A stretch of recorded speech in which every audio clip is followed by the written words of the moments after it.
have a job interview today. I don't have my cell phone with me today. I don't have my GPS. I just have this street map. Let me see. I'm following the map. I think I'm here. Where am I? I think I'm lost. Hi, good day. My name is Randy Thomas from the Open Campus of the University of the West Indies, enrolled in the course Critical and Analytical Communication Skills for Managers. Are we too dependent on technology? My argument is yes, we are too dependent on technology. Let's engage. Hi. You saw a few moments ago, I had a job interview. I didn't have the use of technology at all with me. I didn't have ways on my smartphone to give me directions. I didn't have my GPS. The only thing I had to use was this simple map to navigate my way to my job interview.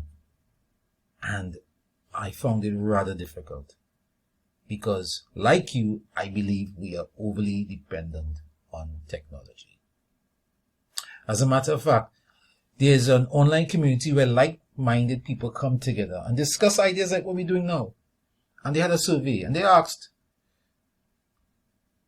are we too overly dependent on technology? And the resounding answer was yes. 83% said yes. We are too overly dependent on technology. 17% said no. There's a counter argument that, hey, the 17% said, well, technology is here to stay. Technology is the future. Yes, it is. It is here to stay. It is a great enabler. It makes our life better. But I pose the question, what if? What if, without God's vision, there's a natural disaster and you are off the grid? Your internet is down. You don't have access to your smartphone. What happens then? I tell you, like me, trying to navigate my way without any electronic device, you will get stuck. I feel reassured when I travel that the pilot in the cockpit, he or she is not overly dependent on technology. They use technology, yes. But what if technology fails them? What do? They must be able to navigate their way using traditional instruments. Simple mental calculations that we once used, we rush for a calculator. 13 13s are 169. I know that by heart. Today we rush for a calculator to do simple mathematical calculations.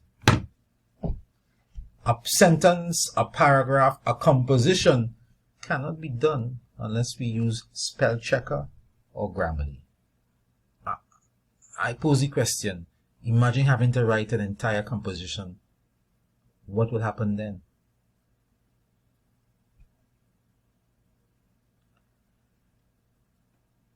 The use of technology, the overuse of technology has left us less than a social animal.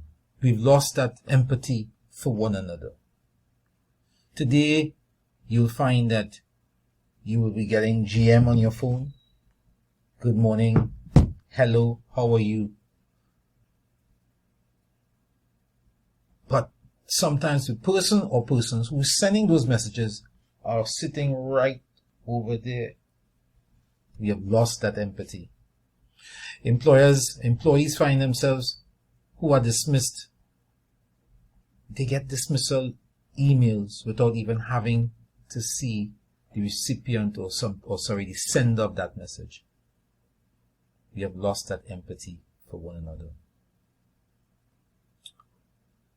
There's a research done by the University College of London, published in the Nature Communications magazine, that says that the part of our brain that we call the hippocampus, that part of our brain, the hippocampus, that does the calculations for us, that what we use to calculate, what we use to navigate, that part of the brain, when we stop using it for those processes, that part of the brain shrinks.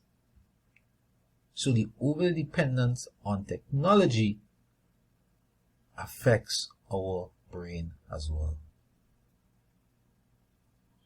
And the future would not be better.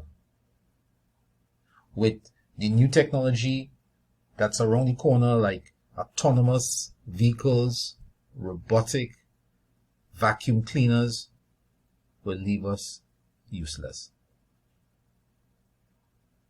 My name is Randy Thomas from the open campus of the University of the West Indies. Thank you for watching, and do not be overly dependent